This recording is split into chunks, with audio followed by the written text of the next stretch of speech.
بسم الله الرحمن الرحيم. السلام عليكم ورحمة الله وبركاته. بسم الله الحمد لله لا حول ولا قوة إلا بالله العلي العظيم. الله لا إله إلا هو الرحمن الرحيم الملك الحق المبين. اللهم صل وسلم على نبينا محمد وعلى آله وأصحابه أجمعين ومن تبعهم بإحسان إلى يوم الدين. أما بعد.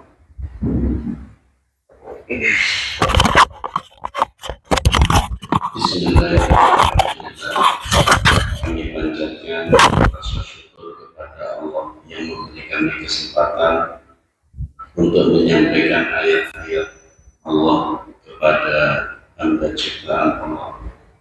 Kami juga sampaikan terima kasih pada jajaran takmir Masjid Nurul Rahman yang mungkin tentang pemasukan atau sejenis itu tidak banyak dibahas di masjid-masjid manapun. Padahal kita sadar betul masalah utama umat Islam hari ini justru adalah utang. Hampir-hampir tidak ada di antara umat Islam hari ini yang terbebas dari jeratan utang. Justru mayoritas sibuk dan terjibaku dan terjerat dengan utang. Saya tidak mengenal persis di daerah Jember, Pak, karena kami lahir di Jawa Tengah, sekolah mondok juga di Jawa Tengah, sehingga untuk daerah Jember ini saya kurang pengetahuan. Mungkin bisa dibantu. Di Jember sini kira-kira yang punya hutang sama yang tidak punya hutang lebih banyak mana?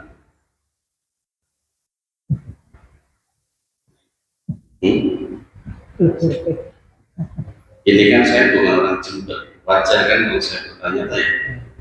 Jenengan orang Jember.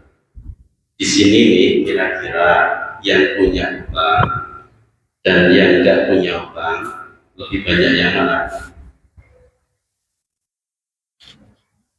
Lebih banyak yang mana? Kok tahu? Jenengan ada survei seluruh orang Jember. Kok pede? Termasuk tersangka. Kalau termasuk pelakunya ya. Entah bagaimana di seluruh wilayah yang kami kunjungi, seantero Jawa, dari Jawa Barat sampai Jawa Timur, itu kami dapati. Jadi seluruh kota yang kami kunjungi, hampir mayoritas itu terjerat. Saya nggak tahu apakah Jember ini pengecualian atau memang sama dengan yang lain. Ternyata sama gitu. Banyak utang juga gitu. Islam mengajarkan untuk banyak-banyak utang atau menjauhi utang. Menjauhi utang. Lalu mengapa panjenengan banyak utang? Bukankah jenengan muslim? Siapa yang mengajari banyak-banyak utang?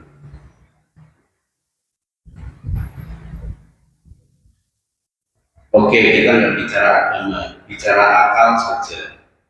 Menurut akal panjenengan, hutang itu baik atau tidak baik? Tidak baik. Tapi hutangnya banyak. Pas hutang nggak pakai akal. Ketika kita pakai hati, hutang itu kita senang nggak sih? Senang hutang nggak? Hati kita tuh senang hutang nggak? Tapi hutangnya banyak. Berarti ketika hutang, kita tabrak syariat, tabrak akal, tabrak hati.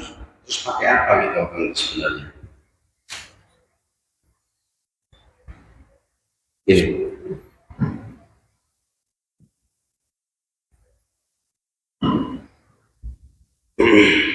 Ini yang fenomena di akhir zaman, Pak. Bahkan tidak hanya utang yang menjadi masalah hari ini, banyak masyarakat Islam kita itu tidak utang biasa, tapi sudah masuk ranah riba. Kalau utang dalam mazhab Syafi'i, hukumnya adalah mubah atau boleh, tapi hanya untuk kebutuhan pokok. Kalau hobinya utang, itu sudah bukan ajaran Islam. Kalau sekadar utang untuk bertahan hidup silakan, tapi kalau jadi gaya hidup, rasa-rasanya tidak bisa diakui sebagai seorang muslim. Apalagi riba. Jelas Islam tidak pernah mengajarkan untuk berakad riba. Tapi tiba-tiba kami dapati, kita semuanya menyaksikan hari ini mayoritas umat Islam berakad riba. Bahkan mereka tidak malu melakukan dosa besar itu. Bahkan sebagian di antaranya bangga. Masa bikin dosa besar kok bangga? Semisal jenengan Pak sebagai orang tua punya anak laki-laki, misalkan anak panjenengan itu memperkenalkan dua calon yang bisa dipilih sebagai istrinya. Jadi calon menantu panjenengan ada dua orang. Yang satu pekerjaannya pelacur, yang satu pekerjaannya di bank. Kalau panjenengan sebagai orang tuanya milih pelacurnya atau pilih yang kerja di bank?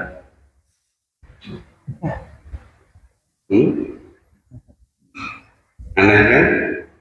Pilih yang mana? Kalau pelacur sebagai orang tua jenengan bangga kan? Tidak bangga. Kalau menantunya kerja di bank, bangga tidak jenengan? Anehnya banyak yang bangga loh. Syukur alhamdulillah kalau jenengan tidak bangga, tapi di luar sana banyak sekali yang bangga. Padahal bank itu kegiatan utamanya kan menawarkan utang kok. Utang itu bukan perkara yang baik kan? Masa iya kerjanya kok menawarkan barang yang tidak baik? Gitu kok gajinya besar. Masalah yang dialami umat hari ini di berbagai wilayah adalah utang dan riba. Bisa jadi karena ketidaktahuannya, bisa jadi karena kebutuhannya yang mungkin harus segera dipenuhi, tapi tidak tahu cara memenuhinya, sehingga terjadilah akad utang dan riba.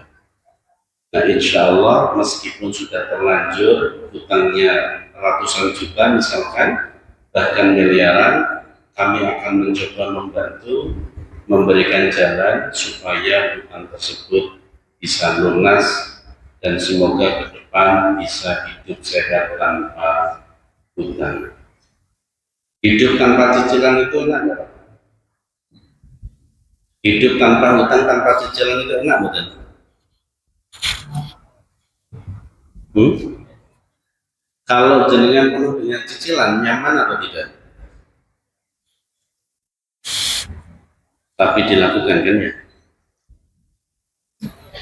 Bismillahirrahmanirrahim. Ketika kita tadi dibikin judul hutang ratusan juta lunas seketika, bisa dalam waktu sehari atau 3 hari.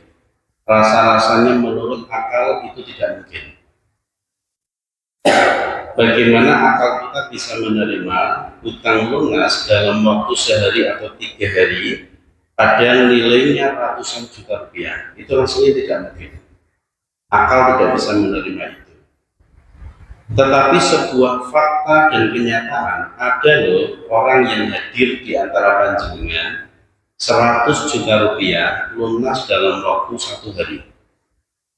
Beliau juga pernah mengalami 350 juta Allah bantu lunaskan dalam waktu 3 hari.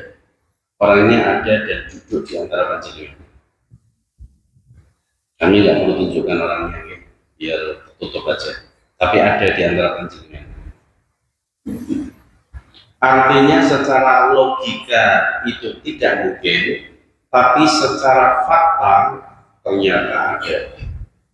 Sehingga harapan panjenengan untuk bisa lunas dalam waktu singkat itu bisa.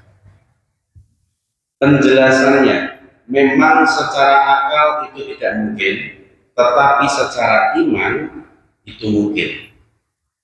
Contoh, hutang 100 juta dalam waktu 1 hari, jika Allah yang melunaskan, bisa tidak? Bisa. Kalau akal yang bisa menerima, tapi iman bisa menerima. Kalau 350 juta lunas dalam waktu 3 hari, secara iman bisa nggak Allah lunaskan? Bisa, karena faktanya memang ada, orangnya dari sini. Tetapi Pak, ketika Allah melunaskan 100 juta, 350 juta, pertanyaannya bukan ke Allah, pertanyaannya adalah kepada panjenengan. Sudah layakkah jenengan diberi itu? Kalau bicara mungkinkah bisa lunas dalam waktu sehari 3 hari, mungkin. Tapi pertanyaannya bukan itu. Pertanyaannya adalah, sudah layakkah jenengan diberi itu oleh Allah? Misalkan di sini kalau duhur itu jam berapa? 12-an ya, kurang sedikit. Ketika jam 12 adzan duhur, hayya 'alas shalah, ayo sholat, jawabannya kan begitu. Jenengan sholat duhur biasanya jam berapa? Adzannya jam 12, sholat duhurnya jam berapa? 14.10. Jam berapa biasa sholat duhur? Nunggu ikomat. Ikomatnya 10 menit. Bagus kalau sudah begitu. Tapi kebanyakan tidak tahu berapa yang menunggu ikomat dan tertib di masjid, berapa orang? Dibandingkan yang punya utang dan pengen lunas itu berapa orang? Lebih banyak mana yang tertib sholat duhur dan yang tidak tertib?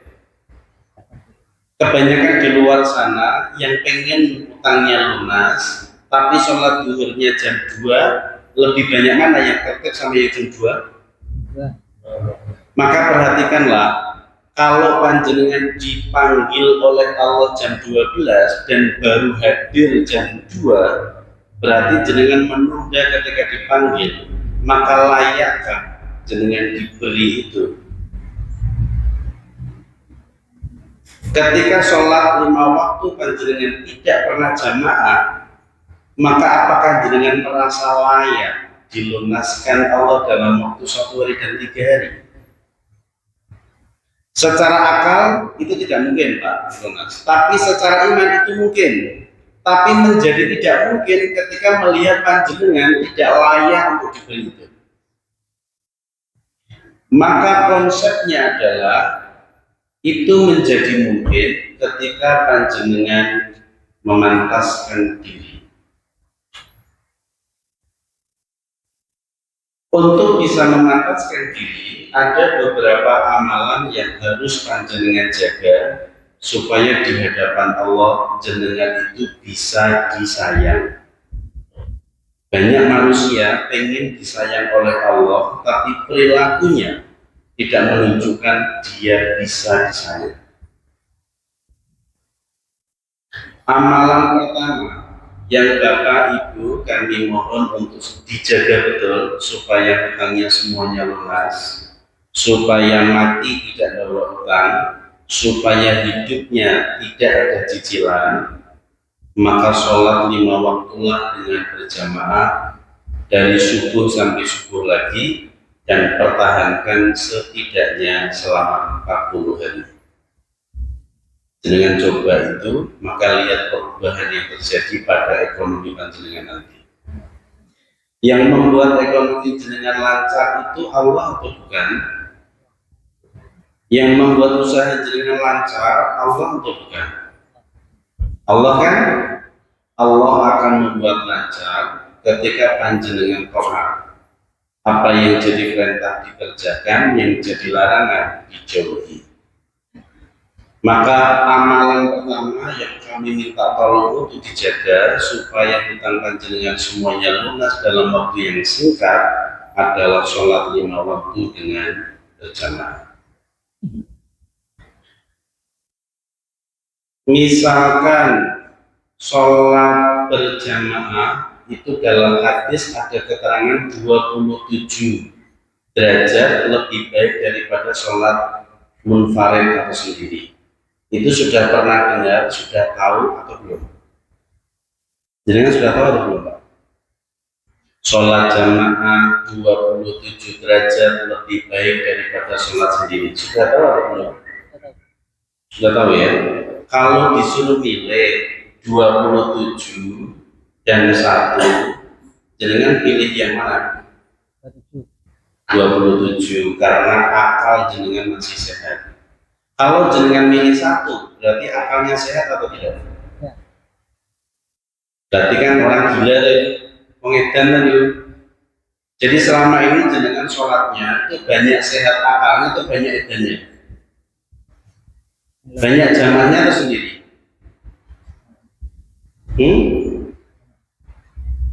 Akeh wong edane to? Wong edane dan diutang orang aslinya juga. Itu bukti bahwa iblis itu ada. Jenengan yang akalnya sehat, waras, tiba-tiba menjadi sangat bodoh. Wong ada 27 kok milih 1, itu kalau tidak perbuatan iblis, lalu siapa yang menggagalkan akal panjenengan itu? Amalan pertama, Bapak Ibu, supaya nanti mendapatkan derajat bisa disayang dan dibantu Allah lunas adalah sholat 5 waktunya. Tolong berjamaah di masjid dari subuh ke subuh lagi, dan usahakan jangan pernah masbuk. Berat apa ringan? Berat apa ringan? Berat bagi yang tidak terbiasa. Kalau sudah terbiasa, kehilangan jamaah saja gelisahnya luar biasa. Tapi kalau sudah nggak biasa jamaah, ya santai aja dia. Ada adzan ya pura-pura nggak dengar jadinya. Ada iqomah ya tidak tergerak sedikit pun. Tapi kalau sudah terbiasa, jangankan iqomah, adzan saja sudah ingin segera pergi ke masjid karena terbiasa. Berikan contoh yang lain ya. Kalau dia terbiasa sholat 5 waktu, gak usah jamaah, tapi biasa sholat 5 waktu, gak pernah bolong.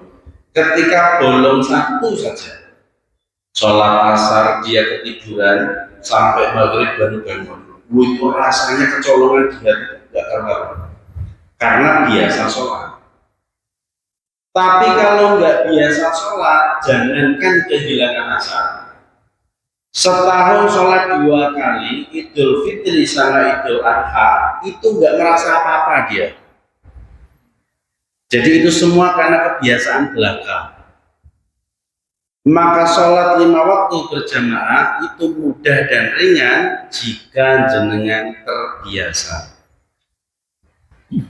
Maka nanti setelah ini kami minta tolong Bapak Ibu yang pengen utangnya lunas, pengen tidak punya cicilan, mulai sekarang sholat 5 waktunya jamaah di masjid. Turun ya, bisa ya. Jadi nanti jajaran tamir mohon dicatat, dihitung. Kalau nanti kok yang jamaah banyak, berarti yang punya utang banyak. Maksudnya nggak begitu Pak. Berarti kalau jamaahnya banyak, yang pengen lunas banyak.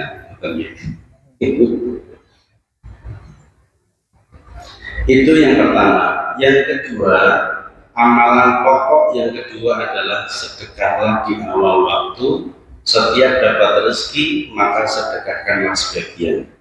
Bisa 2,5%, bisa 10%.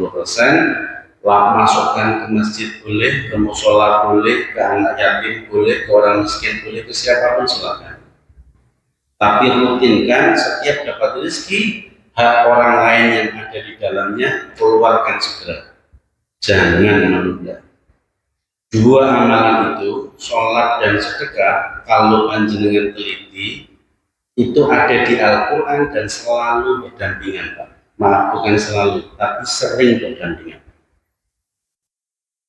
Maka ketika dua amalan itu jenengan mampu menjalankannya dengan baik, jenengan akan dijaga oleh Allah, baik keuangannya maupun di luar keuangannya, baik urusan di dunia maupun di akhirat. Maka pastikan dua amalan itu sempurna. Terakhir, ini Isya jam berapa, Mas? Isya jam berapa? 10. Berapa? 11. Di situ nggak ada? 10. Lebih 10. Oh iya, oke. Soalnya nanti materi kepotong di jalan dan nanti saya cepat saja. Oh, Sumber Sari itu mana? Oh sini, 19.07. Sekitar 15 menit lagi ya. Baik.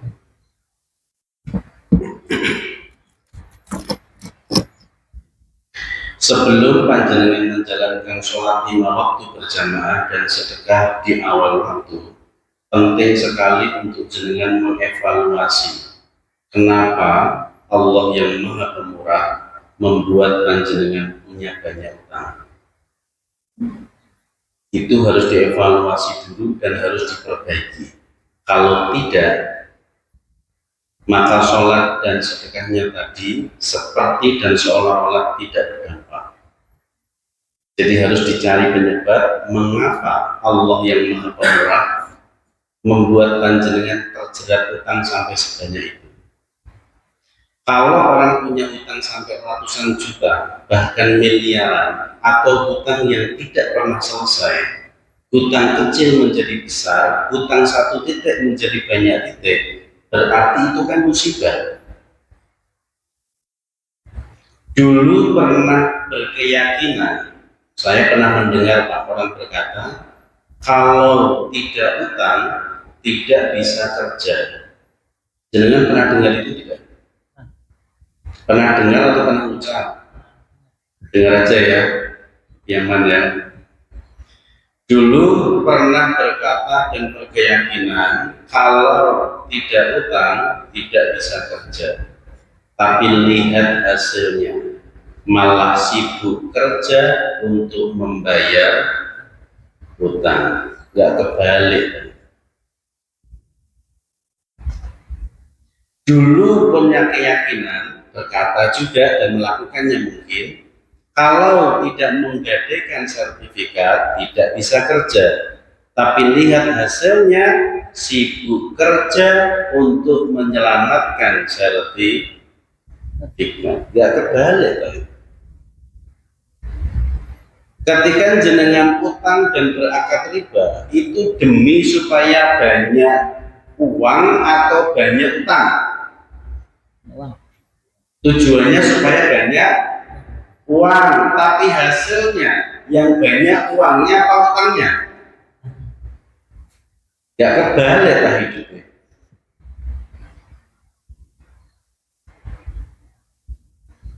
Maka perhatikan Bapak Ibu, ada yang harus kita evaluasi dalam hidup kita.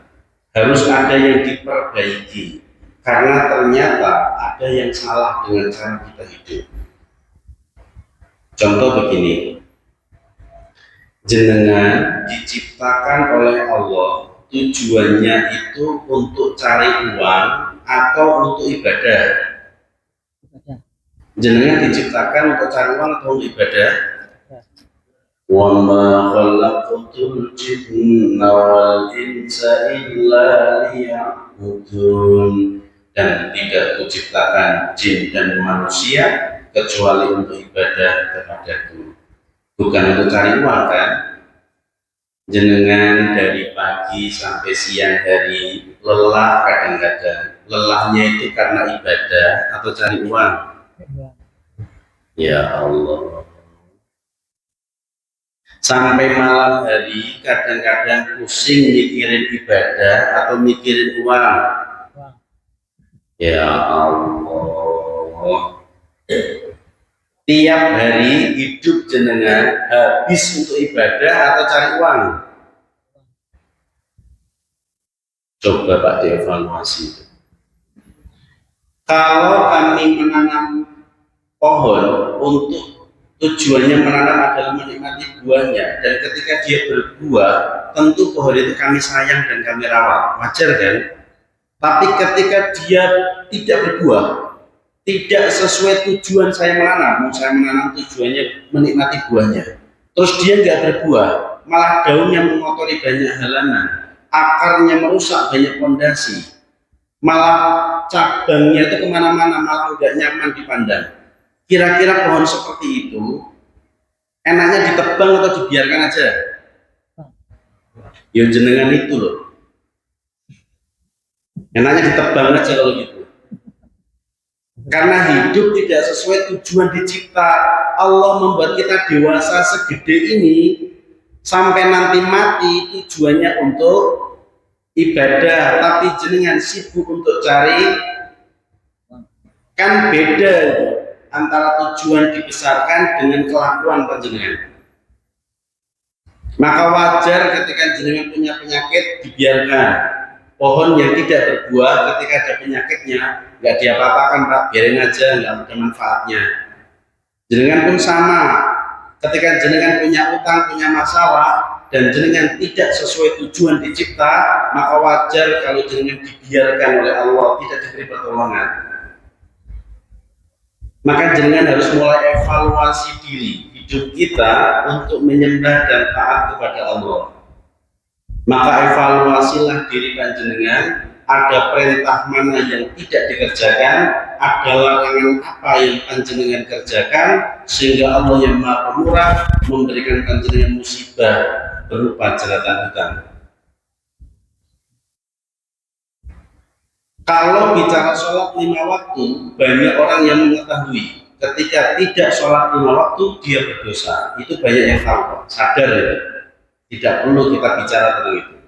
Tapi riba, banyak orang yang tidak menyadarinya. Padahal itu adalah larangan yang Allah berikan dan sifatnya adalah dosa besar. Dalam surat Al-Baqarah ayat 275 diancam oleh Allah bakal dimasukkan neraka selama-lamanya. Wa man ulaika ashabun nar hum fiha khalidun. Dan barang siapa yang mengulangi melanjutkan akad riba padahal sudah diberitahu itu haram, maka baginya akan dimasukkan ke dalam neraka dan dia kekal di dalam neraka. Ancaman neraka selamanya, bukan ancaman kaleng-kaleng. Tapi banyak orang melakukannya dan senyum bangga melakukannya. Padahal ancaman itu ada di Al-Quran. Cek sendiri surat Al-Baqarah ayat 275. Ketika jenengan membaca lagi surat Al-Baqarah berikutnya ayat 276, ada kalimat yamhaqullahu riba wa yurbis shadaqah. Allah akan menghancurkan riba dan menyuburkan sedekah. Dalam tafsirnya ini urusan rezeki. Jenengan bersedekah, rezeki jenengan akan subur. Jenengan berakad riba, rezeki jenengan akan hancur. Siapa yang mau dia subur? Allah. Siapa yang menghancurkan rezeki panjenengan? Allah. Dan Allah bisa menghancurkan dari segala penjuru. Tiba-tiba karyawannya korupsi, bisa Pak. Tiba-tiba pembelinya tidak mau bayar malah lari, ada Pak. Tiba-tiba panennya gagal panen, banyak Pak. Tiba-tiba tokonya sepi, banyak. Jadi musibah yang berupa ekonomi itu bisa datang dari segala penjuru gara-gara kita berakad riba. Tidak mungkin Allah memberikan musibah hanya gara-gara kita kurang kerja keras, tidak ada hubungannya dengan kerja keras. Gara-gara kita kurang teliti, tidak ada hubungannya. Orang kurang teliti dikasih musibah, tidak ada. Hubungannya di dalam Al-Quran, Allah memberikan musibah karena dia melakukan dosa. وَمَا أَصَابَكُم مِّن مُّصِيبَةٍ فَبِمَا كَسَبَتْ أَيْدِيكُمْ وَيَعْفُو عَن كَثِيرٍ. Dan musibah apapun yang menimpa kalian manusia itu dikarenakan tangan-tangan kalian sendiri, dosa-dosa kalian sendiri. Tidak ada musibah kalau tidak ada dosa, dan jika tidak ada dosa maka tidak ada musibah. Maka ketika jenengan terjerat hutang yang banyak dan tidak bisa lepas, berarti ada dosa yang jenengan kerjakan. Maka sebelum sholat 5 waktunya berjamaah, sedekahnya di awal waktu, pastikan perintah dan larangan Allah jenengan taati. Apa dan mengapa riba diharamkan tidak penting. Sama dengan ketika Nabi Adam alaihissalam diberikan larangan mendekati sebuah pohon yang banyak orang mengenal dengan istilah buah khuldi. Wala taqrabu hadhihi syajarah, jangan dekati pohon ini yang kita sebut dengan buah khuldi itu. Maka tidak penting ada apa dengan buah khuldi. Kenapa nggak boleh mendekat? Karena yang penting adalah jauhi. Ketika Allah perintah kepada malaikat untuk sujud kepada Nabi Adam, tidak penting mengapa kok harus sujud ke Nabi Adam, karena yang penting adalah sujudlah. Karena ketika menolak seperti iblis, Aba wastakbar, sudah menolak dan sombong, maka dia akan dimasukkan neraka selama-lamanya. Ketika kita diperintah untuk sholat 5 waktu, sholatlah. Tidak penting mengapa kok maghrib 3 rakaat, kenapa isya 4 rakaat, nggak penting, Pak. Karena yang penting kerjakanlah. Ketika di jalan lampu merah jenengan berhenti, lampu hijau jenengan jalan, tidak penting mengapa merah yang dipilih, hijau yang dipilih. Kenapa nggak warna yang lain? Karena yang penting adalah berhentilah ketika merah, jalanlah ketika hijau, taatlah. Maka semua akan baik-baik saja. Ketika Allah perintah sholat, kerjakanlah. Ketika Allah melarang berakad riba, jauhilah. Tapi Pak, riba itu kan saling ridho. Pernah dengar ya? Loh, emangnya perzinaan, pelacuran tidak saling ridho? Kalau memang riba saling ridho halal, berarti pelacuran halal dong. Homo lesbi halal dong. Jualan narkotika halal dong. Judi halal dong. Kalau semua yang saling ridho dihalalkan, berarti semuanya itu halal. Maka hancurlah negara kita, hancur juga agama kita. Kalau berfatwa hati-hati. Malah saya bingung, memangnya ada riba yang tidak saling ridho? Memangnya ada pelacuran yang tidak saling ridho? Memangnya ada judi yang tidak saling ridho? Memangnya ada jualan narkotika yang tidak saling ridho? Gak usah aneh-aneh. Kalau memang suka berakad riba, itu urusanmu, tapi kamu merubah hukum, itu adalah masalah besar dalam agama. Zaman telah berubah, Pak. Tidak relevan bicara riba haram, Pak. Zaman berubah jadi zaman apapun. Zaman milenial, zaman digital, atau apapun nama yang diberikan pada zaman itu, tidak akan mampu merubah hukum. Selama Al-Quran tidak dirubah oleh Allah, kalimatnya jelas, wa ahallallahu bai'a wa harrama riba, maka sampai kapanpun hukumnya riba tetap haram. Tapi sebagian kiai bangun pondok pesantren dari bank, dari riba, Pak. Jangankan sebagian kiai, seluruh kiai di muka bumi berakad riba tidak akan mampu merubah hukum, riba tetap haram. Karena kiai juga manusia biasa, Pak. Maka saya berharap sekarang kita fokus. Bagi yang senang utang, senang bank, senang riba, lanjutkan. Kita nggak usah debat. Yang senang dengan utang, teruskan hidupmu dengan penuh cicilan itu. Lanjutkan hidupmu. Tapi bagi yang pengen lunas, pengen segera selesai hutang-hutangnya, pengen segera menikmati hidup tanpa hutang, pengen mati tanpa membawa hutang, insya Allah kami hadir di sini untuk membantu. Kami hadir bukan untuk berdebat. Bagi yang senang hutang, lanjutkan saja. Cuman kami sarankan, kalau memang suka berhutang, itu untukmu sendiri saja. Jangan ajarkan ke anak-anakmu. Kasihan mereka kalau hidupnya penuh cicilan seperti dirimu. Jangan ajak orang tuamu dan tetanggamu. Kasihan kalau mereka mati membawa hutang. Kasihan mereka jika nanti menghadap ke Allah memikul hutang dan riba. Kami hadir untuk membantu supaya hutang panjenengan bisa lunas. Ada dua tahapan supaya hutang panjenengan bisa lunas, Pak. Yang pertama, kita negosiasi dengan pihak-pihak terkait supaya bisa membayar tanpa bunga. Bagaimana caranya? Kami akan terangkan satu persatu karena memang itu beda-beda. KPR, leasing, kartu kredit, pinjaman online, bank syariah dan lain-lain itu caranya beda semuanya. Kalau saya terangkan sekarang, bisa jadi jenengan ngaji sampai subuh. Jenengan mau ngaji sampai subuh? Mau, Pak? Ngaji sampai subuh mau? Mau? Kalau gitu nanti jangan lanjut sendiri ya. Saya pamit, Pak.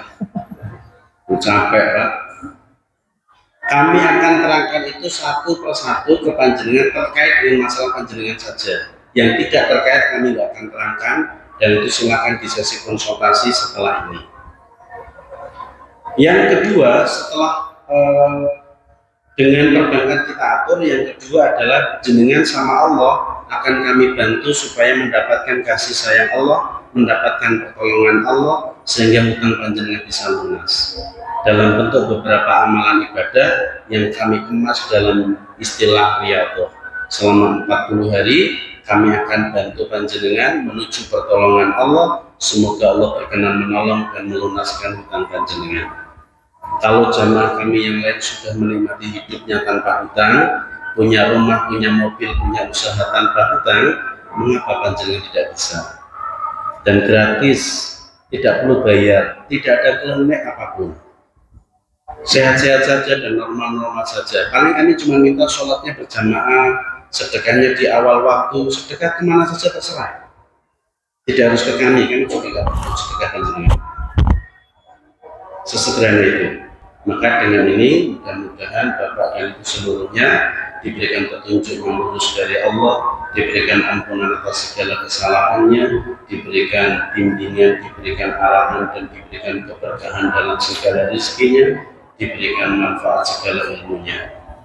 Mudah-mudahan apa yang kami sampaikan dijaga oleh Allah dari jalan yang sesat, dan semoga yang kami sampaikan memberikan manfaat. Allahu a'lam bishawab. Allahumma hdina shiratal mustaqim. Assalamualaikum warahmatullahi wabarakatuh. Alhamdulillah, terima kasih atas pencerahannya. Sedikit saja. Oke, silakan.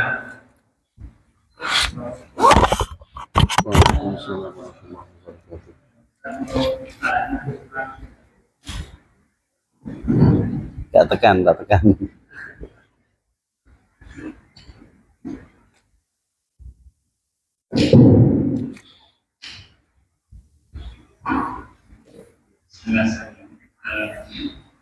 Bertanya tentang anggapan persepsi orang itu banyak adalah bahwa ketika kita ingin sesuatu yang besar, seperti yang besar yang akan misalkan ingin rumah, hanya kalau sebagai apa istilahnya dari dengan gaji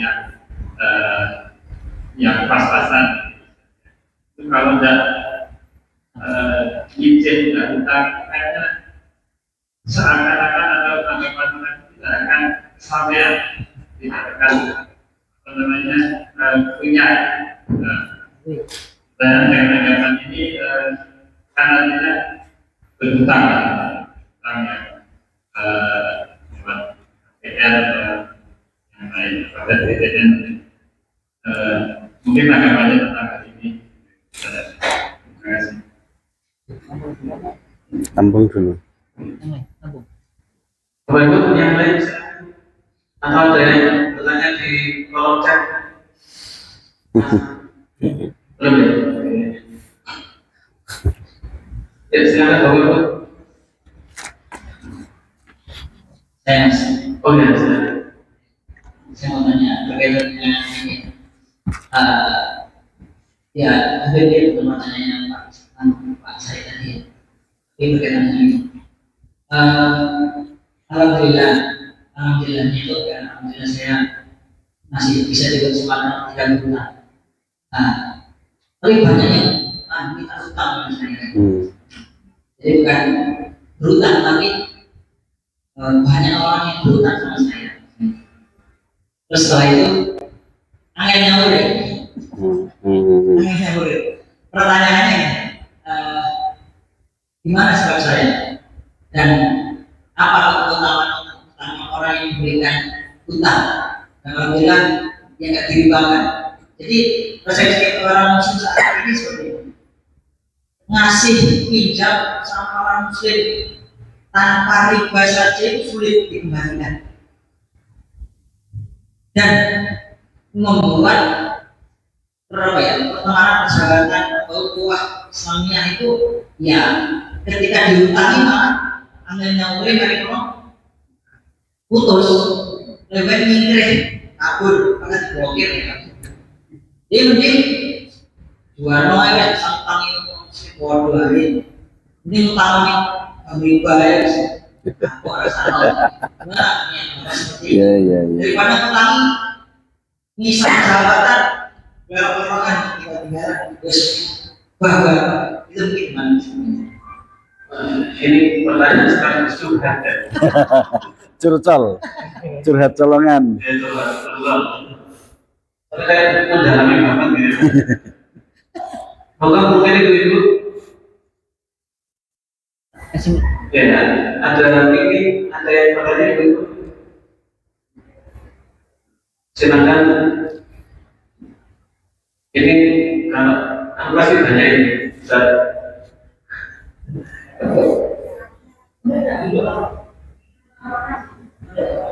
Oke, mungkin sementara belum nanti bisa bicara. Oke, silakan Pak. Assalamualaikum warahmatullahi wabarakatuh. Waalaikumsalam warahmatullahi wabarakatuh. Mau tanyakan saya pengusaha kayak jual elektronik.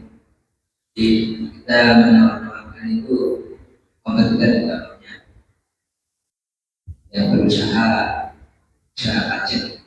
Kemudian saya ada target yang sudah kena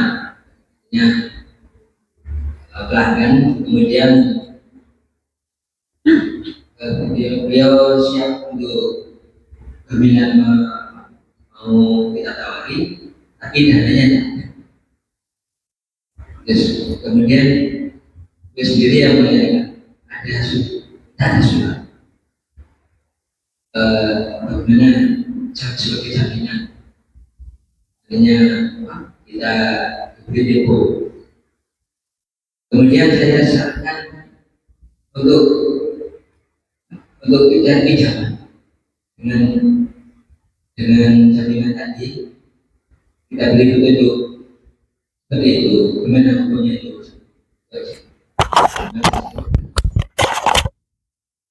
Pertanyaan diterima Pak. Ada lagi Bapak Ibu? Oke, silakan Pak.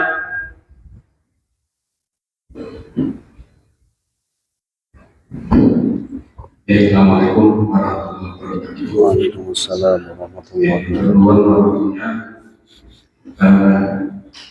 sedikit cerita saya dapat WA dari teman hutang lunas ratusan juta lunas seketika bisa terbuka karena saya kerja di situ. Tadi ada dua tahapan. Tahapan satu negosiasi dengan pihak terkait, dan tahapan dua amalan akan dapat keuangan. Pertanyaan saya mungkin yang umumnya ini negosiasi dengan pihak terkait, mohon penjelasan. Terima kasih. Terima kasih Pak. Ada lagi Bapak Ibu? Sampai sebentar aja. Ya.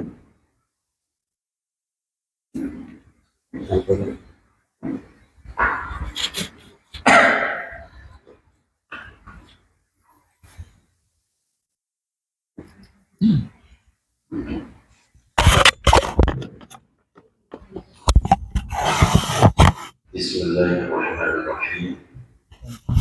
Pertanyaannya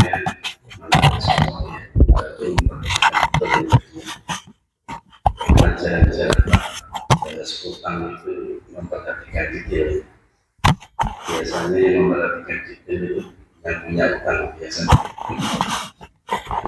Bukan menurutnya ya. Bismillahirrahmanirrahim. Yang pertama, ada pendapat banyak orang yang mengatakan kalau nggak utang nggak bakal punya rumah, gitu ya. Atau kalau nggak bisa, ya kapan punya mobil? Memang ada dalam sebuah hadis yang diriwayatkan oleh Imam Bukhari, ada kalimatnya, ya di zaman akan datang sebuah zaman. Pada zaman itu manusia tidak peduli hartanya diperoleh dengan jalan halal atau haram. Bahkan dalam hadis yang lain, akan datang sebuah zaman, pada zaman itu manusia semua berakal riba. Bagi yang menghindari atau menjauhinya masih kena debunya atau minum gubare. Gubare itu debu yang sangat lembut, tapi masih kena debunya. Sepertinya hari atau zaman ini, ketika mereka KPR rumah dan kami berikan nasihat untuk tidak terburu-buru KPR, mereka berkata kalau tidak KPR, kapan punya rumah? Maka perhatikan, mereka tidak peduli halal haram, yang penting punya rumah. Ketika mereka leasing, apakah motor baru atau mobil, dan dinasihati untuk jangan buru-buru, sabar dulu, mereka akan berkata dengan segera, kalau tidak leasing, kapan punya mobil baru, kapan punya kendaraan. Maka perhatikan lagi, mereka tidak peduli halal haram, yang penting punya kendaraan. Bahkan yang pengusaha juga sama. Mereka kredit modal kerja di bank. Jika diberitahu, bu ya jangan kredit, bu yang ada saja dikelola, maka dia akan segera berkata, kalau tidak kredit, kapan usahanya besar? Maka perhatikan sekali lagi, mereka tidak peduli halal haram, yang penting usahanya besar. Maka hari ini seperti zaman yang Rasulullah sampaikan dulu, bahwa ada zaman di mana manusia tidak peduli hartanya dari halal atau haram. Ketika kita mati, semua orang pasti mati. Kullu nafsin dha'iqatul maut.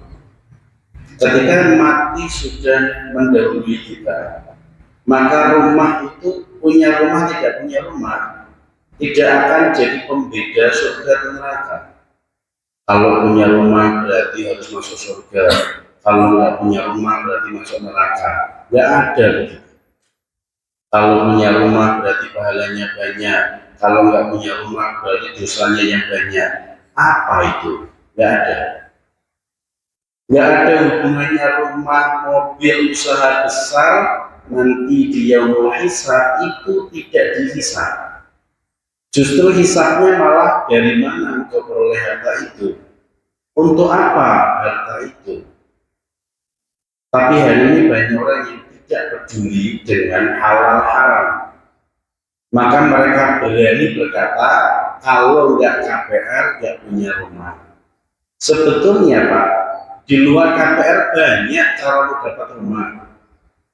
Contoh ya, jadi germo, jadi pelacur, ngerampok, nyopet, jualan narkotika, bisa di rumah. Untungnya narkotika banyak Pak. Kenapa nggak mau? Alasannya apa? Kenapa nggak mau ngerampok? Haram. Lah KPR apa nggak haram? Sama-sama haram kok. Yang itu nggak mau, yang ini mau. Kalau kita kemudian berkata tidak ada jalan lain kecuali KPR, itu sama saja mengatakan Allah tidak memberikan jalan yang halal, semua jalan yang diberikan hanya haram saja. Mungkinkah Allah memberikan rezeki jalannya hanya haram, sedangkan yang halal tidak ada? Itu mustahil. Pasti ada yang halal, cuman jenengan belum tahu saja jalannya. Belum tahu, tidak tahu bukan berarti tidak ada. Jalan halal itu selalu ada. Coba sekarang renungkan, mengapa kami yang tidak KPR punya rumah? Kalau dikatakan kalau nggak KPR itu nggak akan punya rumah, kenapa kami punya? Sedangkan kami tidak KPR. Berarti ada jalan supaya memiliki rumah tanpa KPR itu ada, cuma tidak tahu. Tidak tahu bukan berarti tidak ada.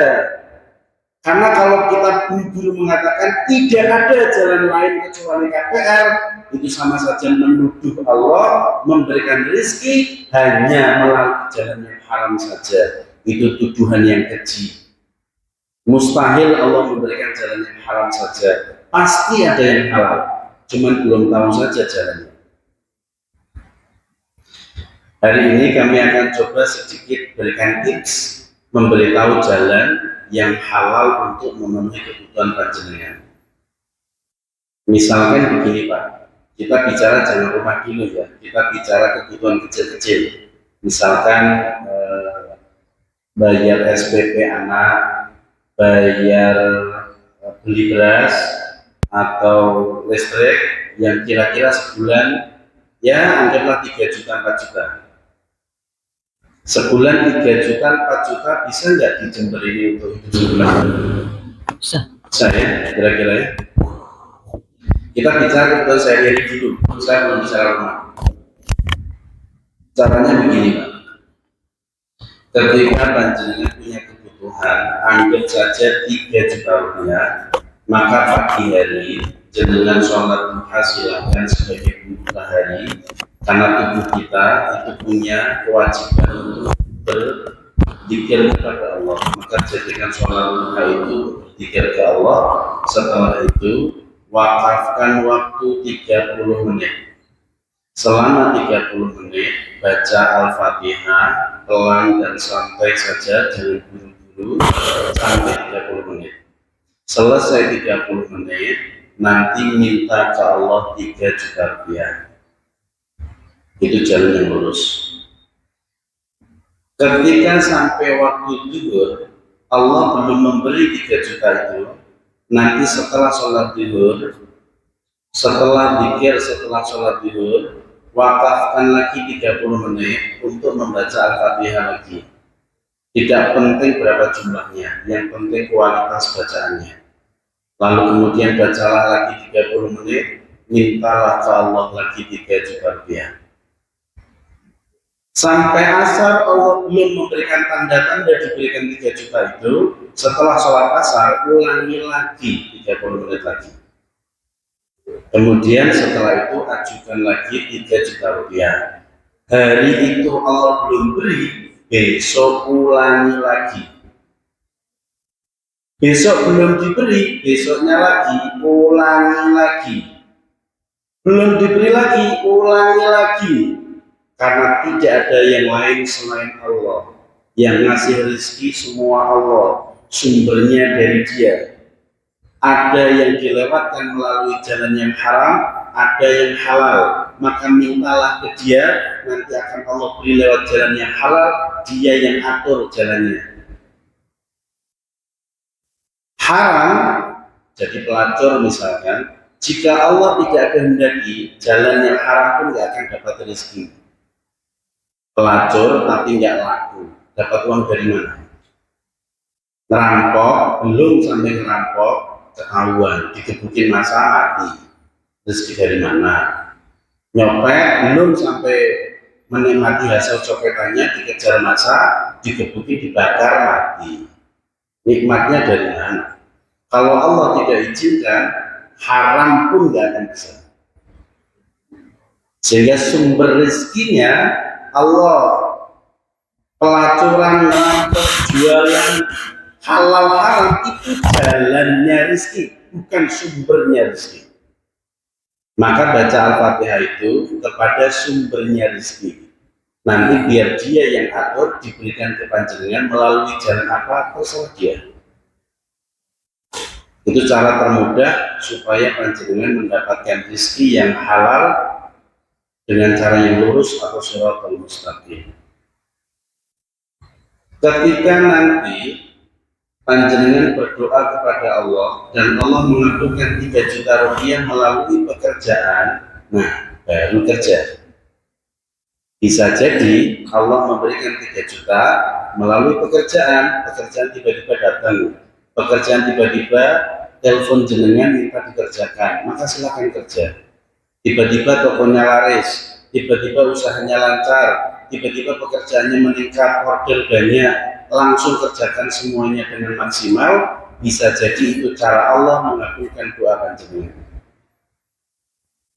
Tapi jangan dibalik, karena yang banyak hari ini dibalik. Yang benar Pak, jenengan datang ke Allah, Allah ngasih pekerjaan, jenengan kerja, lalu dapat uang. Itu urut-urutan yang benar. Contoh, jenengan butuh uang, saya yang punya uang. Anggaplah begitu, kalau Allah gak jauh ya, anggaplah saya yang punya uang. Maka logika sederhana, jenengan datang ke saya, minta uang. Terus saya minta jenengan kerja, Pak, tolong kebun saya disirami, tolong rumah saya dipel, setelah selesai saya beri 3 juta rupiah yang jenengan minta. Itu wajar. Yang banyak terjadi kebalik, tiba-tiba kerja, tiba-tiba datang ke rumah saya, kebun disirami, rumah saya dipel. Habis itu nodong, mana uangnya? Siapa yang perintah? Kan saya nggak punya kewajiban ngasih, saya nggak perintah kok. Terus jenengan tiba-tiba buka toko tanpa minta keterlibatan Allah, tanpa minta rezeki ke Allah dan berharap dengan toko itu dapat rezeki, sama saja nodong ke Allah kan?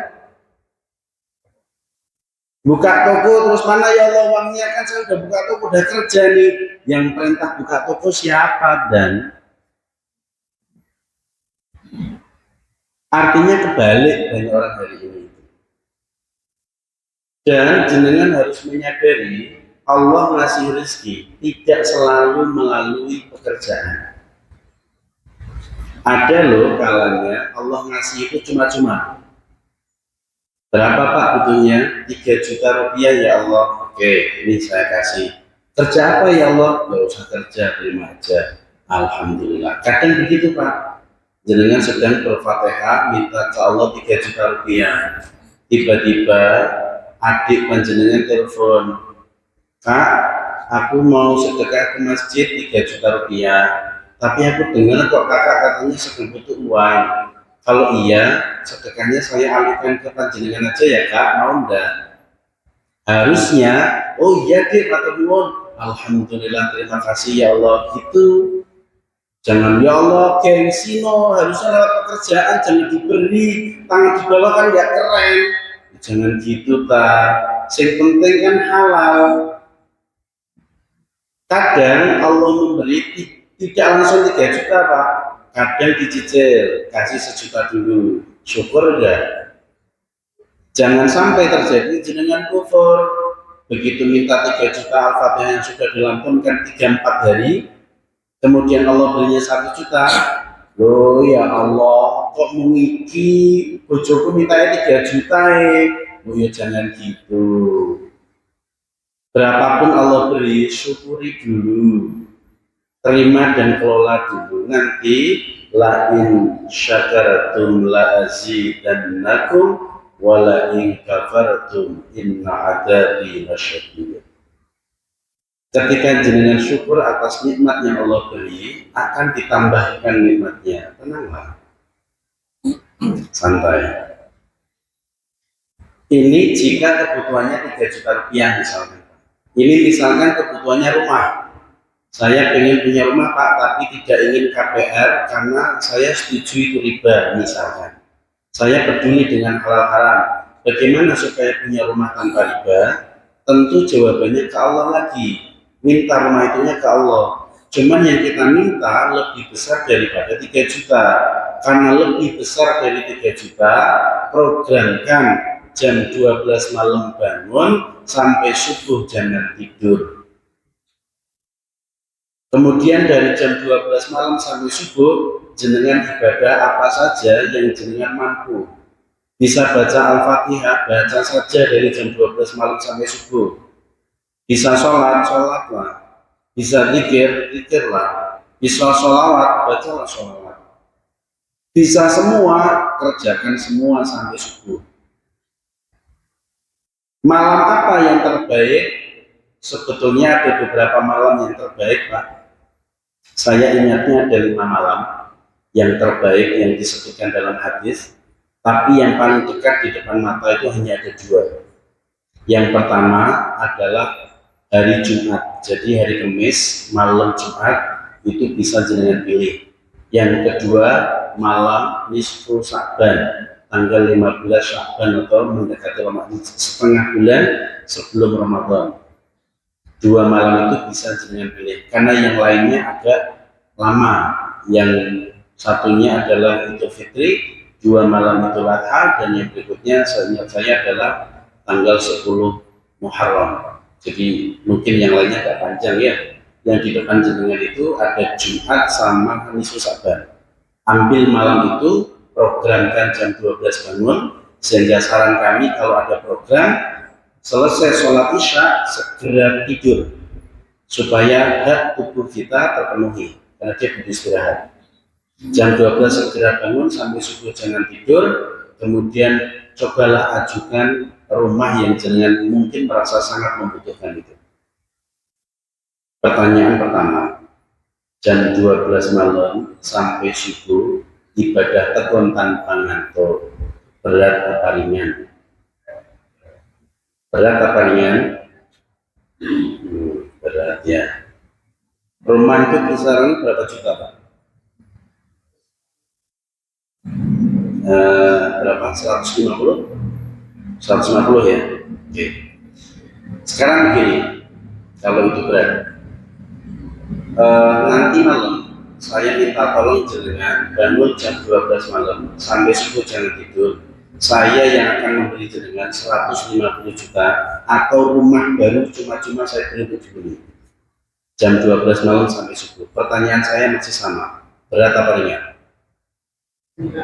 Kenapa jadi ringan? Lu kan sama. Yang ngasih saya atau Allah, nilainya kan sama. Kenapa kalau saya yang memberi ringan, kalau Allah yang memberi jadi berat? Imannya gimana? Jenengan beriman atau tidak? Berarti ini kan masalah iman kan? Maka bangun dan tumbuhkan iman panjenengan Pak, karena sejujurnya ya, yang jenengan harusnya nggak percaya itu saya. Masuk iya jenengan ibadah 4 jam saya ngasih rumah cuma-cuma yang bener aja.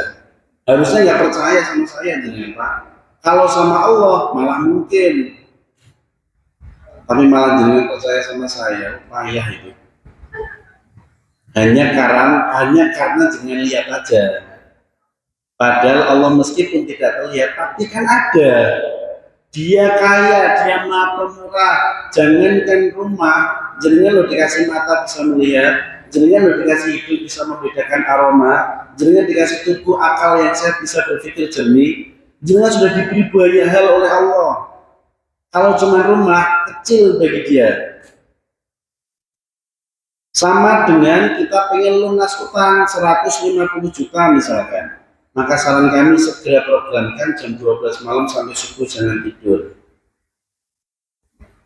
Nah, amalan-amalan ini kami sebut sebagai amalan tambahan. Variasinya bisa sangat banyak.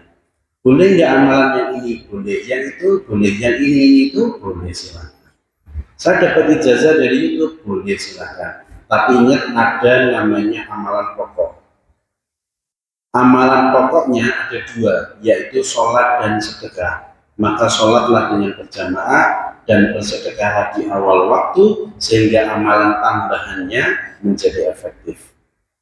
Saya sudah Pak baca Fatihah tapi 7 hari tidak dikabulkan. Maka pertanyaannya adalah sholatnya sudah jamaah belum? Jika belum, ya wajar karena tidak efektif. Saya sudah bangun malam jam 12 malam sampai subuh tapi tidak dikabulkan. Pertanyaan kami masih sama, sholatnya jamaah enggak? Karena amalan itu seperti ini Pak. Ini tuh kayak amalan pokok, letaknya di bawah. Amalan tambahan letaknya di atas. Kalau ada amalan tambahan lain nanti di atasnya lagi. Begitu amalan pokoknya ambil atau rapuh, amalan di atasnya kelak-kelak ambil juga. Paham ya maksudnya? Sehingga amalan pokok ini menjadi penting. Bahkan kadang amalan pokok saja yang jenengan kerjakan tanpa memohon, tanpa amalan tambahan, Allah sudah bisa berikan panjenengan tanpa memohon atau tanpa meminta. Kalau jenengan cuma mengandalkan amalan tambahannya tanpa memperhatikan amalan pokok, wah itu bahaya Pak. Saya sudah ngamalin di YouTube Pak, sudah belajar dari sang Habib itu atau dari syekh ini dan itu. Nah mereka kan mengatakan tentang amalan tambahannya, bagaimana dengan amalan pokoknya? Itu harus diperhatikan. Saya rasa cukup nih. Jadi kalau jam 12 malam sampai subuh dilandasi dengan sholat jamaah 5 waktu, sedekah di awal waktu, berat apa ringan?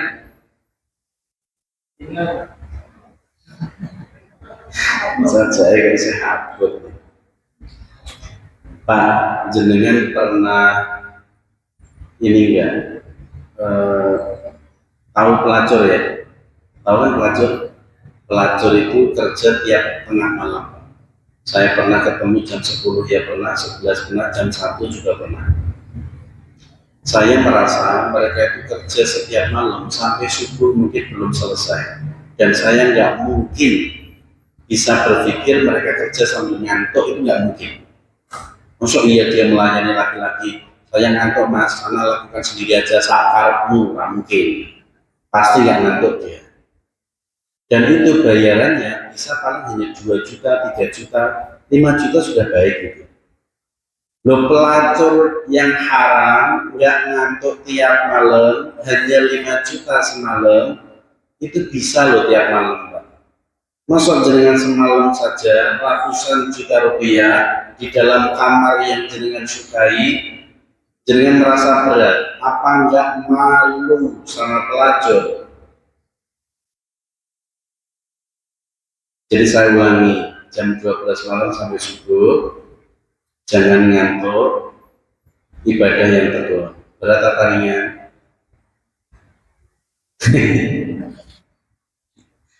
Ya, bismillah ya. Kenapa pelacur kok ringan? Karena iblis tidak menghalangi mereka, justru malah menambah nikmatnya. Beda dengan jenengan, ketika bangun malam, iblis jadi masalah buat jenengan. Ayo ngantuk ini ngopo mbok turunane bae ya turu Pak. Maka lawan egoisme. Karena jenengan pengen segera lunas. Betul nggih? Jadi kalimat sederhananya jawaban ini adalah silakan punya rumah, silakan pengen punya mobil itu sah. Kita manusia memang dibuat suka. Hubbus syahawati minan nisa'i wal banina wal qanatiril muqantarati minadh dhahabi wal fiddah wal khaylil musawwamati wal an'ami wal harth dzalika mata'ul hayatid dunya wallahu 'indahu husnul ma'ab. Memang sengaja Allah Sang Pencipta memberikan rasa cinta kepada kita, pada wanita yang cantik, anak-anak yang nurut dan membanggakan, harta yang melimpah, buah-buahan melimpah, usaha yang lancar, ternak yang lancar, itu dibuat suka memang. Jadi wajar kalau jangan ingin punya rumah, ingin punya mobil, itu wajar karena Allah yang sisipkan rasa cinta itu. Tapi pastikan halal. Karena Islam, Muslim tidak keren punya harta banyak tapi haram. Dzalika mata'ul hayatid dunya. Allah sudah memberitahu itu adalah kenikmatan dunia saja. Tapi di sisi Allah ada loh yang lebih nikmat, yaitu surga. Baik, nanti di keterangan yang lain aja ya, karena waktu kita sibuk. Bismillahirrahmanirrahim. Yang kedua, kita tidak punya utang, bahkan kita punyanya piutang. Jadi piutang itu lawan dari utang. Kalau utang berarti kita pinjam ke orang, kalau piutang kita minjemin orang. Itu bahasa akuntansinya, utang dan piutang. Kalau bantu saudara muslim justru malah kadang yang dibantu itu lebih galak ya. Kadang lepas nagih itu loh. Kitanya nagih uang kita sendiri malah dia galaknya luar biasa ya. Terus kalau gitu nggak usah diutangin aja loh. Ya, itu berarti putus asa ya, jangan begitu loh. Terus bagaimana solusinya? Begini Pak, ketika ada saudara kita yang membutuhkan utang, berarti kan dia butuh bantuan. Sebagai muslim yang kita adalah saudara seluruhnya, maka wajib membantu. Tapi bantuan itu tidak selalu bentuknya uang. Kita tanya dulu, buat apa Pak utangnya? Buat nyicil, oh nggak usah bantu itu. Jangan bantu makin dalam dia. Buat apa sih Pak? Mau utang buat beli beras Pak? Nah, itu yang harus dibantu. Buat kebutuhan pokok itu dibantu. Dan pendapat saya, nggak usah diutangi, beri. Pendapat saya, beri. Tapi jangan diberi dalam bentuk uang. Belikan aja beras, minyak goreng, apa sembako, berikan dalam bentuk barang. Karena kalau diberikan dalam bentuk uang, dinggo nyicil. Percaya betul? Soalnya harus bolak-balik kejadian kok. Jadi berikan dalam bentuk sembako supaya dia bisa makan. Karena kita ini semua saudara, saling membantu itu wajib, tapi pastikan membantu ke arah jalan surga yang halal. Jangan saling bantu di sektor yang haram. Kalau dia mau buat nyicil yang haram yang riba, tolong jangan dibantu dengan keuangan, tapi justru tunjukkan jalannya Allah. Atau kita nggak punya uang, dia mau utang sama kita nggak punya uang. Kita bilang, Bu, Kak, Mas, saya nggak bisa bantu, saya nggak punya uang. Tapi Allah punya. Coba deh baca Fatihah 30 menit, ya pagi, siang, sore, minta aja terus. Insya Allah nanti diberi. Itu lebih baik sebagai seorang Muslim, kita tidak bisa bantu, kita dorong dia ke Allah supaya Allah yang membantu dia. Sekarang sir atau rahasianya, kenapa kok 30 menit? Karena ketika kami sebutkan jumlahnya, rata-rata panjenengan itu terus digerabak. Bismillahirrahmanirrahim. Ayo radati Pak. Masa digerabak kaya ngono. cuman mengejar jumlah juga. Mending 30 menit pelan-pelan, santai, fokus ke Allah. Jumlahnya berapa enggak masalah. Saya sarankan kalau pas mau ke Allah baca Fatihah 30 menit bawa tasbih enggak apa-apa. Tujuannya bawa tasbih untuk apa? Kan enggak dihitung Pak. Ya memang enggak dihitung. Tapi tujuannya untuk menata hati. Kadang kita itu merasa banyak. Sudah 30, sudah banyak Fatihahnya, berarti doa aku dikabulkan. Coba kalau dihitung pakai tasbih, lo banyak apa? Baru 7 kali gitu banyak lo kan kelihatan Pak. Jadi kita merasa kalau doa kita nggak dikabulkan, ya pantas saja kita bacanya kan sedikit. Jadi silakan bawa tasbih untuk menata hati. Ketika Allah kabulkan nanti itu bukan karena bacaan kita, tapi karena Allah yang Maha Pemurah. Lalu kasusnya lain, misalkan bagaimana ini sudah terlanjur ngutangi, tapi kita berharap itu cepat kembali. Bagaimana caranya? Jawabannya ada pada surat Al-Baqarah ayat 280. Suratnya begini, wa in kana tu'usratin fanatiratin ila maisarah وأن تصدقوا خير لكم إن كنتم تعلمون. Silakan dicek di surat Al-Baqarah ayatnya 280. Mungkin saya lupa tepat ayatnya berapa, tapi kira-kira 280. Coba ya. Kalimat awalnya wa in kana tu'usratin fanathiratun ila maisarah.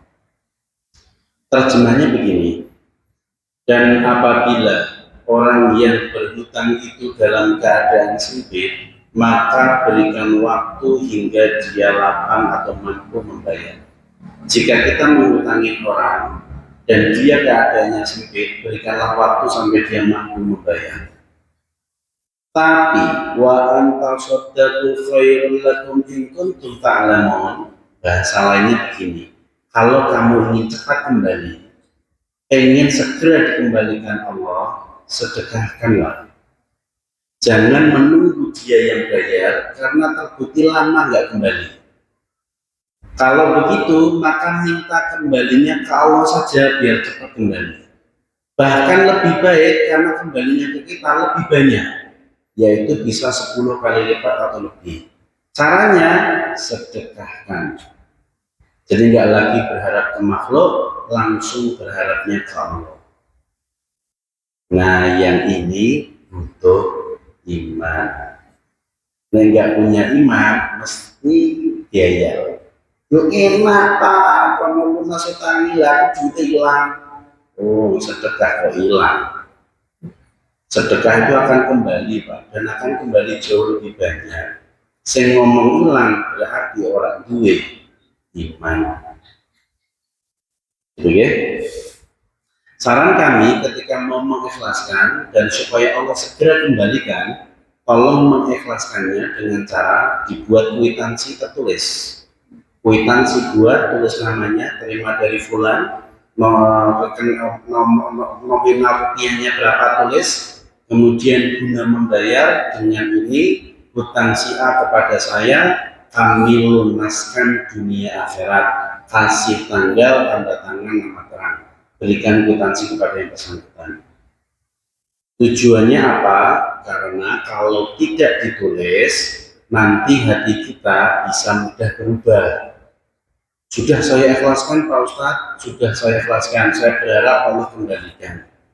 Begitu yang diikhlaskan, tiba-tiba beli mobil baru. Terus dulu, kok mobilnya baru, utangnya belum dilunasi. Utang yang mana? Katanya udah dilunaskan, kok dihitung terus. Nanti yang bingung malaikat, lunaskan kok bisa dihitung-hitung, terus ganjarannya kapan dikasihkan?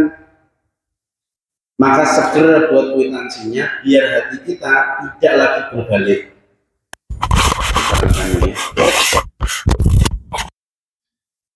Baik, yang ketiga,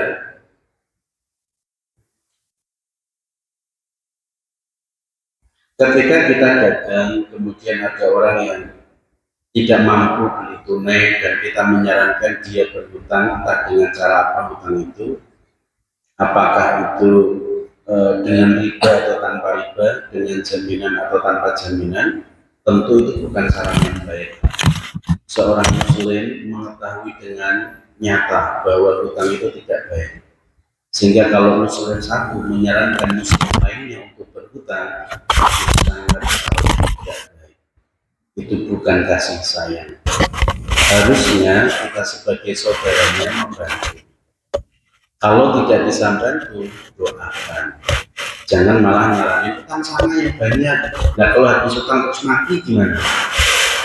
Jangan pernah dengar nggak sebuah hadis dari Imam Bukhari misalkan ya, orang yang mati syahid semua dosa diampuni kecuali utang. Terus jenengan malah nyaranin utang. Kalau dia mati, jangankan yang matinya syahid, jangankan yang matinya nggak syahid, yang syahid aja utang nggak selesai, tanggung jawabnya nanti gimana?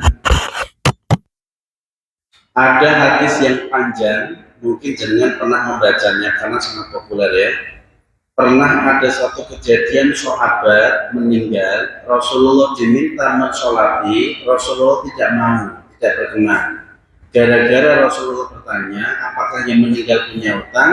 Dijawab na'am, ya Rasulullah, dia punya hutang sekian dinar. Kalau begitu kalian saja yang mensolati. Rasulullah enggan mensolati sahabat karena mati membawa hutang. Lah kalau jenengan menyarankan orang itu berhutang, terus dia mati gimana? Kalau ada Rasulullah, apa mau Rasulullah mensolati dia? Maka mengajak orang berhutang itu bukan saran yang baik. Jadi jangan sarankan orang itu berhutang. Kalau memang dia bisa beli cash, alhamdulillah. Kalau tidak mampu beli cash, silahkan dibantu. Kalau memang bisa mendoakan, doakanlah. Itu jauh lebih baik sebagai seorang muslim.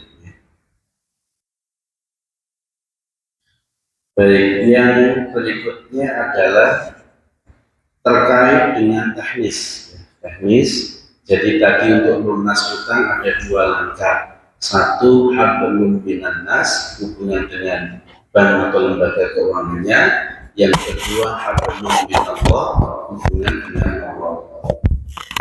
Kalau hubungannya dengan Allah, nanti bisa masuk di tadi selama 40 hari itu melalui WA Group, bisa dibantu supaya ibadahnya tertata, supaya nanti harapannya mendapatkan pertolongan. Itu kita nggak usah bicara itu ya, sudah selesai kita. Kita diskusi sekarang adalah teknisnya, hablum minan nas, bagaimana hubungan antara kita dengan lembaga keuangan. Sebagaimana yang kami sampaikan tadi, antara satu fasilitas dengan fasilitas yang lain teknisnya sedikit berbeda. Kami akan sampaikan yang secara umum. Contohnya adalah Bapak punya hutang di bank, anggaplah BRI gitu ya, punya hutang di bank dengan jaminan sertifikat misalkan. Lalu bagaimana cara teknisnya untuk pengajuan atau memohon keringanan membayar tanpa bunga, tidak ada lelang, tidak ada intimidasi. Ikuti langkah ini ya. Langkah yang pertama adalah berhenti membayar untuk sementara waktu.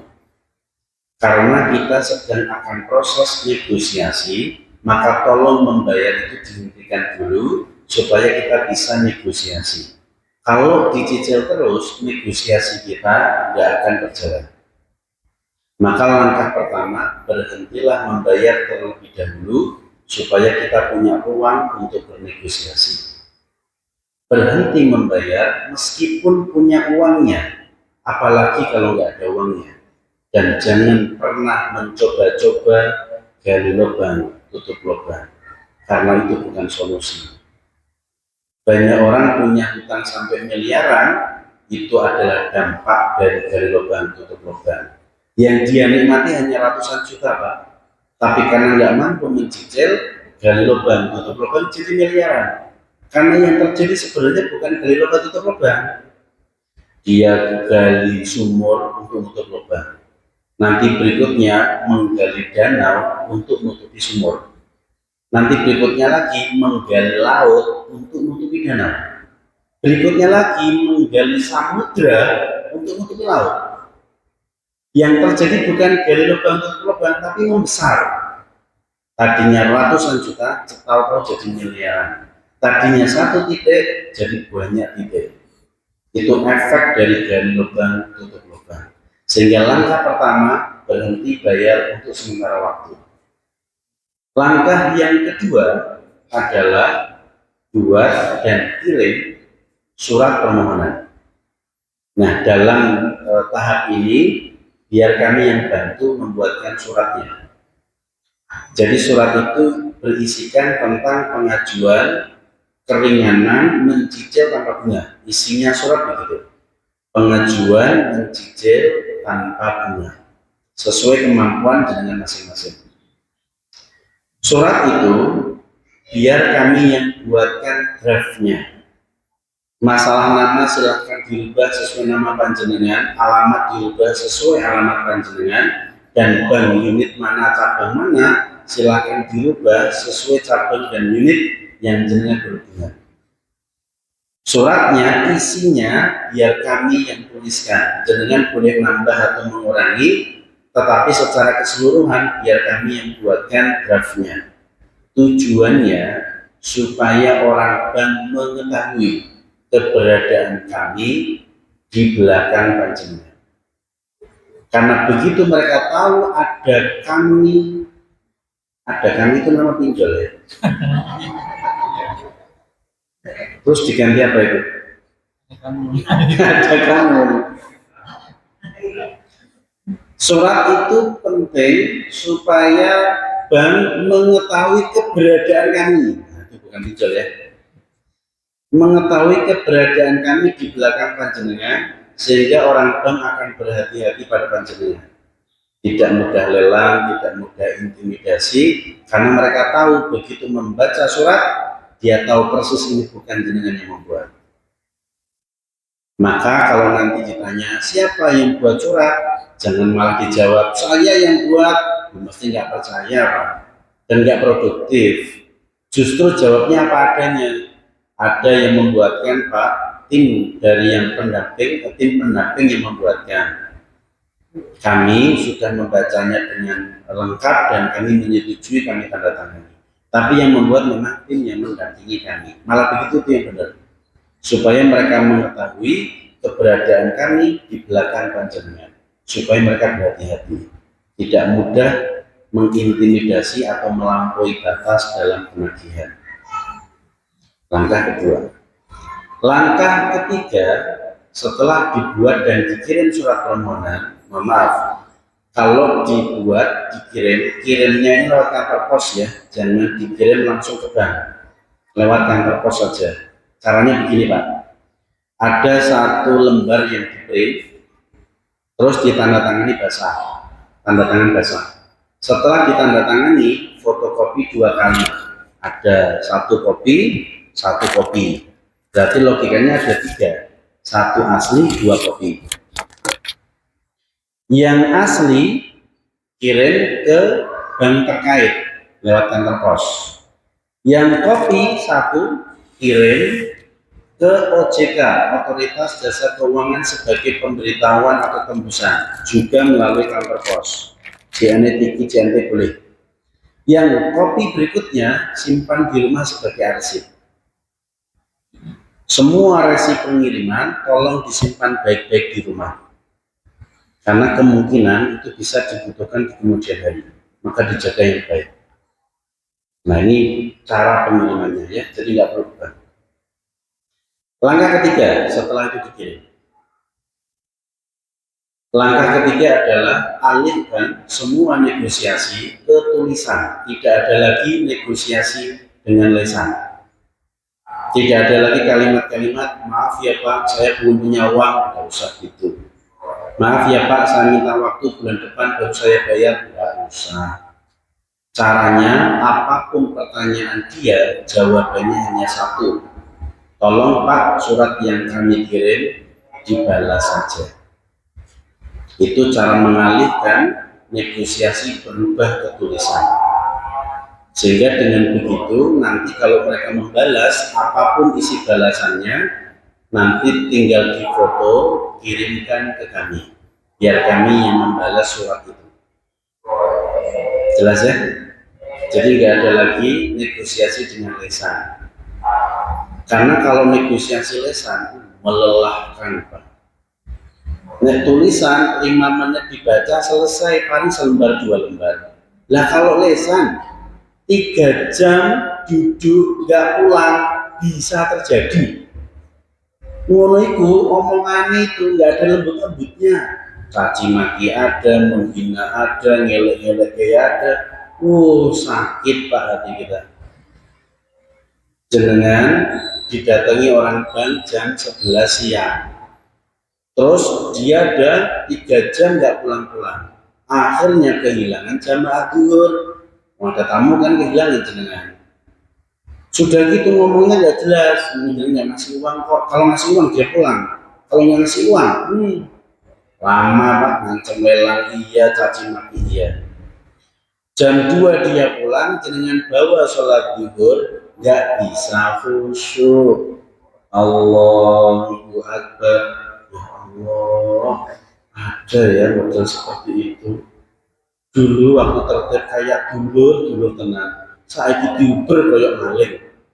Allahu Akbar. Ya Allah, ini dunia ini dia Gusti. Sami Allah liman hamidah. Dulu kok ya bola balik moral rumah sesasi tak terus itu. Lo ngerti Pak, sholat dulu jadi 5 rakaat ya itu. Iki mau loro kok telu ya. Nah kan jadi 5 rakaat. Iya jalan. Terus kelangan jamaah dua jadi 5 rakaat.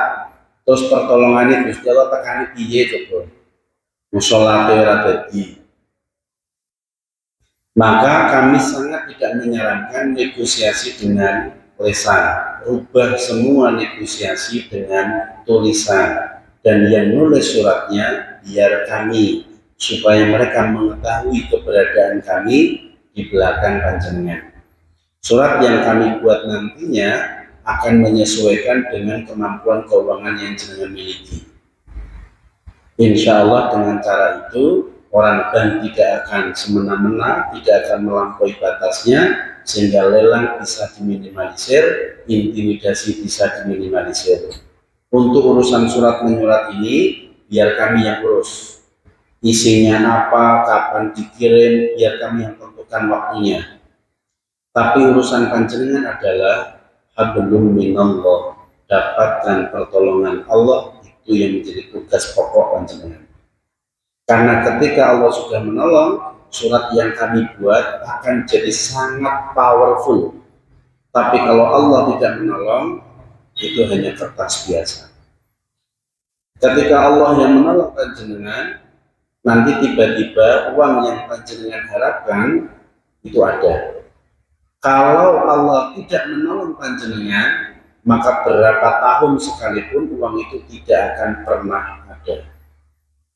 Maka itu tugas panjenengan untuk urusan dengan Allah. Urusan surat menyurat biar kami yang bantu sepenuhnya. Dan tenang saja, kami tidak minta pungutan biaya apapun. Semua gratis Pak. Gratis itu jangan dimaknai murah. Yang namanya gratis pasti murah. Tapi makna sebenarnya itu bukan murah. Gratis itu makna sebenarnya adalah tulus. Tidak ada modus, tidak ada tendensi apapun. Jenengan NU, NU saja. Jenengan Muhammadiyah saja. Kami tidak mengajak kepada satu furu'iyah manapun. Jenengan partai nyoblos saja. Terserah warna apa juga monggo. Tidak nyoblos pun kami nggak nanyakan. Urusan kami ingin mencari sangu Pak. Kami pasti akan mati. Kami akan mencoba bermanfaat sebaik mungkin, sebisa kami membantu. Hanya itu. Jenengan mau dibantu kami bersyukur, berarti kami punya lahan untuk cari pahala. Jenengan nggak mau dibantu, kami nggak masalah. Karena yang dibantu banyak sekali yang mau dibantu. Tapi jangan kemudian malah menganggap kami murahan, gara-gara nggak bayar jadi dianggap murahan. Yang advokat bayar malah dihargai, kebalik. Kurang lebih begitu ya pertanyaannya. Kami sudah jawab seluruhnya. Terima kasih. Baik, cukup sekian Bapak Ibu. Mungkin lebih detailnya masing-masing samaan ketika ingin berkonsultasi kan masing-masing punya titik utama yang berbeda-beda. Nah, nanti mungkin bisa merapat ke pendamping. Kami coba data satu persatu, nanti dikonsultasikan dengan satu yang begitu ya. Karena solusi untuk perbankan itu beda, koperasi itu beda, leasing beda, masing-masing titik itu berbeda gitu. Mungkin Bapak Ibu cukup sekian mungkin yang ke pertemuan kita kali ini sebagai mohon maaf jika ada kesalahan dan kesalahan dari Allah semata. Kita tutup dengan doa kafaratul majlis.